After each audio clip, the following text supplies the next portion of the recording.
Bismillahirrahmanirrahim. Assalamualaikum warahmatullahi wabarakatuh. Kali ini kita akan bersama-sama belajar tentang konsep statistik dalam manajemen risiko.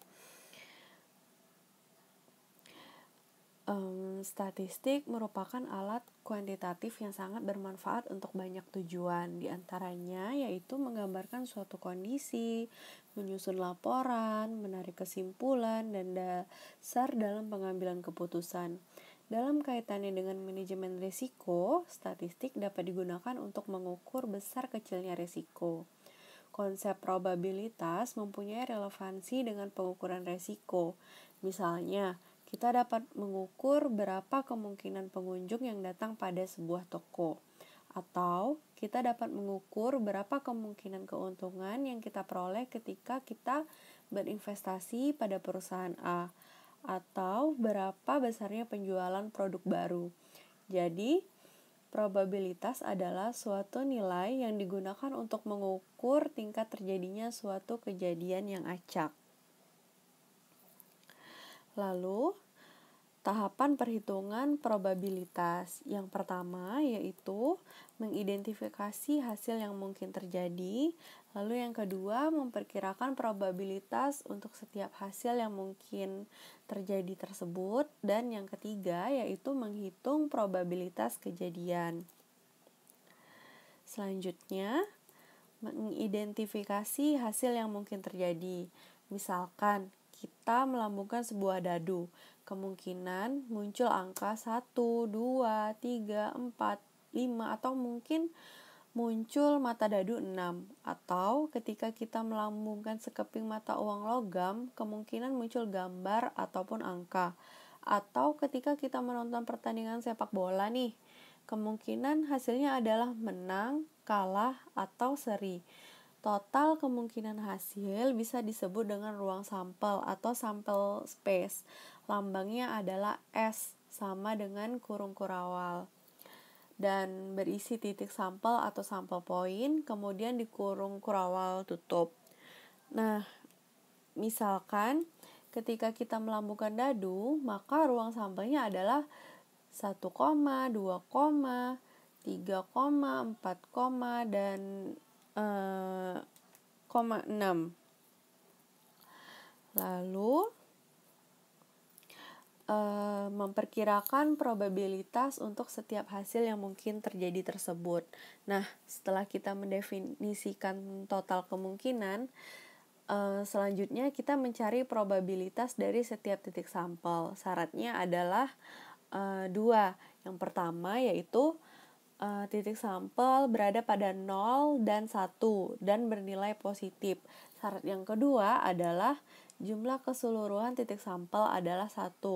Nah, contohnya ketika kita melambungkan satu keping mata uang logam, maka kemungkinan munculnya angka adalah setengah. Maka syarat pertama itu terpenuhi, bahwa setengah itu berada pada 0 dan 1. Nah, kemungkinan munculnya gambar juga setengah nih. Maka ketika probabilitas keluarnya angka ditambah dengan probabilitas keluarnya gambar, atau setengah ditambah setengah hasilnya adalah 1. Maka syarat kedua juga terpenuhi. Lalu selanjutnya yaitu menghitung probabilitas kejadian. Nah, penentuan probabilitas titik sampel caranya adalah 3 metode, yaitu yang pertama metode klasikal. Nah, metode klasikal ini yaitu besaran titik sampel itu dianggap sama. Misalkan ketika kita melambungkan satu keping mata uang logam, maka kemungkinan keluar angka sama besar dengan kemungkinan keluarnya gambar, yaitu setengah. Atau ketika kita melambungkan sebuah dadu, besarnya probabilitas keluarnya 1 sama besar dengan kemungkinan keluarnya angka 3 atau 6. Karena besarnya setiap titik sampel itu sama, yaitu 1/6. Kemudian berikutnya adalah metode frekuensi relatif. Dan yang terakhir yaitu metode subjektif. Metode subjektif muncul itu ketika metode klasikal dan metode frekuensi relatif tidak terpenuhi. Misalkan satu keping mata uang itu ketika dilambungkan keluarnya angka adalah setengah, kemungkinan keluarnya gambar juga setengah. Tetapi ketika kita amati bahwa ketebalan uang logam tersebut berbeda, untuk angka itu lebih tebal daripada gambar. Nah, maka kemungkinan yang terjatuh terlebih dahulu adalah sisi angkanya, atau kemungkinan probabilitasnya adalah 0,6 dibanding dengan 0,4, atau angka akan lebih jatuh duluan. Atau ketika kita menonton sepak bola nih, contohnya misalkan sebut saja Real Madrid dan juga Barcelona. Sebelumnya pertandingan tersebut dimenangkan oleh Barcelona, tetapi pada pertandingan berikutnya hasilnya belum tentu dimenangkan oleh Barcelona juga, karena kondisi Barcelona pada saat itu dengan sekarang berbeda. Nah, dan kondisi Real Madrid pada saat dikalahkan Barcelona akan berbeda ketika pada pertemuan berikutnya juga, maka hasilnya juga akan berbeda gitu. Nah, demikian cara menentukan besaran titik sampel ya. Slide selanjutnya yaitu distribusi probabilitas. Distribusi probabilitas ini merupakan sebaran probabilitas atau daftar probabilitas. Fungsinya yaitu menjelaskan sebaran probabilitas untuk variabel random tertentu. Untuk variabel X, distribusi probabilitas disebut sebagai fungsi probabilitas atau probability function. Lambangnya dapat ditulis F dalam kurung X. Fungsi probabilitas menentukan probabilitas untuk setiap nilai dari variabel random. Selanjutnya, misalkan nih ketika kita melambungkan satu keping mata uang logam, dari mata uang logam itu ada dua sisi, yaitu angka dan sisi gambar ya. Mata uang logam tadi kita lambungkan ke atas satu kali. Variabel random yang muncul adalah kejadian munculnya gambar atau angka. Nah, fungsi probabilitas dapat digunakan untuk menentukan probabilitas dari masing-masing kejadian. Nah, misalkan kejadian munculnya gambar itu setengah atau 0,5. Lalu probabilitas untuk kejadian munculnya angka juga setengah atau 0,5. Oke. Selanjutnya, fungsi yang kedua adalah dapat menghitung probabilitas kejadian dengan mudah. Misalkan, apabila kita sudah mendefinisikan distribusi probabilitas atau kita sudah membuat daftar probabilitas, maka kita dapat menghitung probabilitas dengan mudah.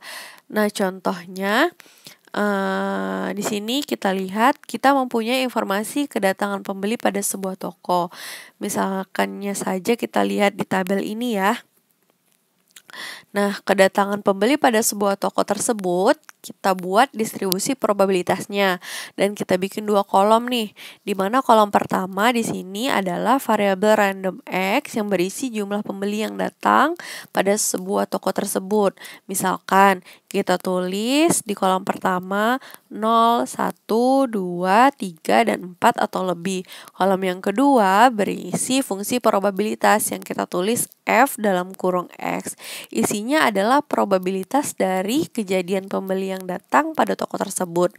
Nah, misalkan jumlah pembeli yang datang ada 1, maka probabilitasnya adalah 0,15. Kemudian jumlah pembeli yang datang ada 2 misalkan nih. Kita tulis probabilitasnya adalah 0,40. Nah, artinya ketika kita membuat distribusi probabilitas atau daftar distribusi, kita dapat menghitung probabilitasnya dengan mudah. Slide selanjutnya adalah variabel random.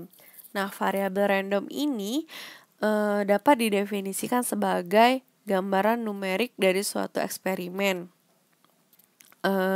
Misalkan kita melambungkan satu keping mata uang logam, variabel random adalah kejadian munculnya gambar atau angka. Atau misalkan gini nih, kita mengikuti ujian. kejadian lulus atau tidak lulus itu merupakan variabel random. Nah, variabel random itu dibagi menjadi dua, yaitu variabel random discrete, yang kedua variabel random continue. Yang pertama, variabel random discrete itu berbentuk angka yang terbatas atau infinity. Misalkan 0, 1, 2, 3. Salah satu contohnya begini. Ketika kita melambungkan mata uang logam sebanyak 3 kali, mata uang tersebut kita lambungkan, lalu keluarnya gambar. Kita tulis 1. Kalau angka 0, ketika dilambungkan pertama keluar gambar, maka kita tulis 1.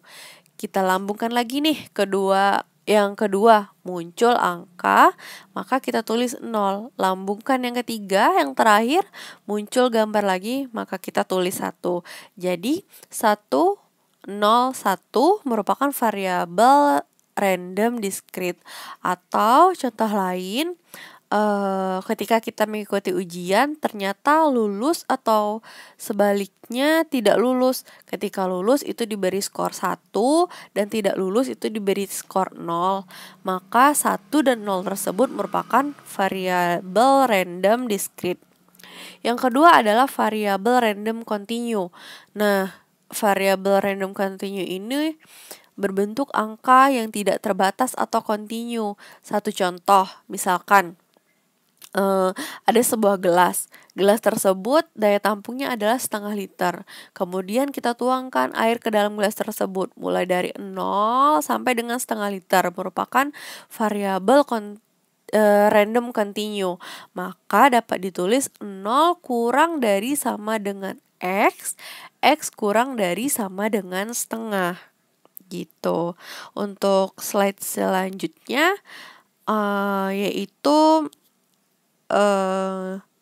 distribusi probabilitas diskrit. Nah, yang kita pelajari dari distribusi probabilitas diskrit itu terbagi menjadi 3, yaitu fungsi probabilitas diskrit seragam, yang kedua distribusi probabilitas binomial, dan yang terakhir itu distribusi probabilitas Poisson.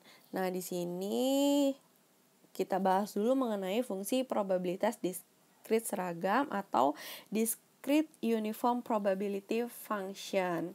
Nah, fungsi probabilitas tersebut bisa didefinisikan sebagai berikut ini. F dalam kurung X sama dengan 1/N, di mana N itu adalah jumlah kemungkinan hasil. Sebagai contoh, dalam persoalan pelemparan dadu ada 6 kemungkinan hasil, yaitu angka 1, 2, 3, 4, 5, dan 6. Karena ada 6 kemungkinan hasil tersebut, fungsi probabilitas untuk variabel random hasil pelemparan dadu bisa didefinisikan sebagai F dalam kurung X itu 1/6. Untuk X sama dengan 1, 2, 3, 4, 5, dan 6. Lalu distribusi probabilitas binomial. Eksperimen binomial itu mempunyai ciri sebagai berikut, yaitu yang pertama, eksperimen terdiri dari sekuen beberapa run yang identik, dan yang kedua ada 2 kemungkinan hasil untuk setiap runnya. Yang ketiga, probabilitas untuk masing-masing kemungkinan tersebut tidak berubah dari satu run ke run lainnya. Dan yang keempat yaitu run tersebut independen satu sama lain. Nah, baik, saya jelaskan di sini. Jika hanya karakteristik 2, 3, dan 4 yang muncul, maka proses tersebut dinamakan sebagai proses Bernoulli. Jika karakteristik 1 juga muncul, maka proses tersebut dinamakan sebagai eksperimen binomial. Nah, contoh sederhananya nih untuk menggambarkan eksperimen binomial adalah melemparkan koin beberapa kali, misalnya 10 kali. Nah, pelemparan koin tersebut dilakukan 10 kali. Nah, itu termasuk dalam karakteristik yang ke-1 tadi, yaitu eksperimen terdiri dari sekuen beberapa run yang identik. Lalu ada 2 kemungkinan. kemungkinan hasil dari pelemparan tersebut yaitu angka dan gambar. Nah, itu termasuk pada karakteristik yang kedua, yaitu ada 2 kemungkinan hasil untuk setiap run-nya. Lalu, probabilitas munculnya angka dan gambar adalah masing-masing setengah dan probabilitas tersebut tidak berubah dari lemparan pertama, kedua, sampai ke 10. Nah, itu termasuk ke karakteristik yang ketiga. Dan untuk karakteristik yang keempat yaitu lemparan pertama dengan yang kedua dan dengan lainnya tidak saling mempengaruhi. Jika lemparan pertama yang menghasilkan angka, maka hasil pada lemparan kedua tidak akan terpengaruh oleh lemparan pertama. Selanjutnya, yaitu fungsi probabilitas binomial bisa dituliskan sebagai berikut ini, yaitu F dalam kurung X sama dengan N X P pangkat X dalam kurung 1 dikurang P pangkat N dikurang X, di mana F dalam kurung X sama dengan probabilitas sukses X kali dalam N run. Untuk P-nya yaitu probabilitas sukses untuk 1 run. Selanjutnya, beberapa probabilitas munculnya 3 angka atau 3 sukses dalam 3 kali lemparan koin. Dengan menggunakan formula di atas, probabilitas bisa dihitung sebagai berikut.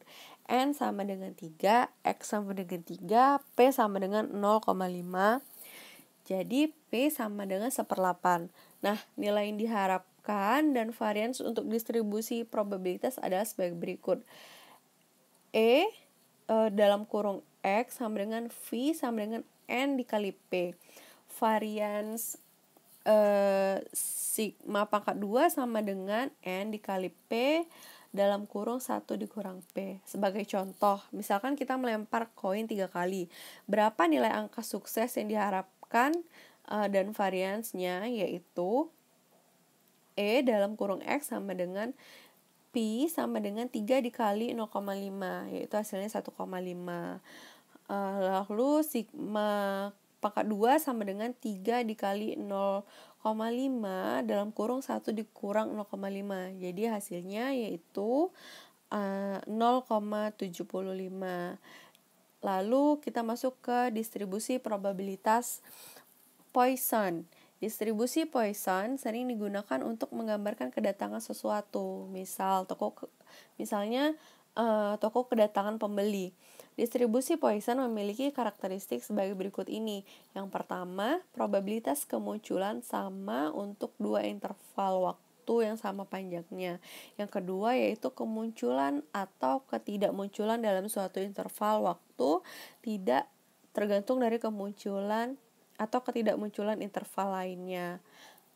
Distribusi probabilitas Poisson F dalam kurung X sama dengan V X Euler V per X, di mana F dalam kurung X sama dengan probabilitas X kali kemunculan dalam interval tertentu, V sama dengan nilai yang diharapkan atau rata-rata pemunculan dalam interval tertentu. Untuk nilai Eulernya sama dengan 2,71828.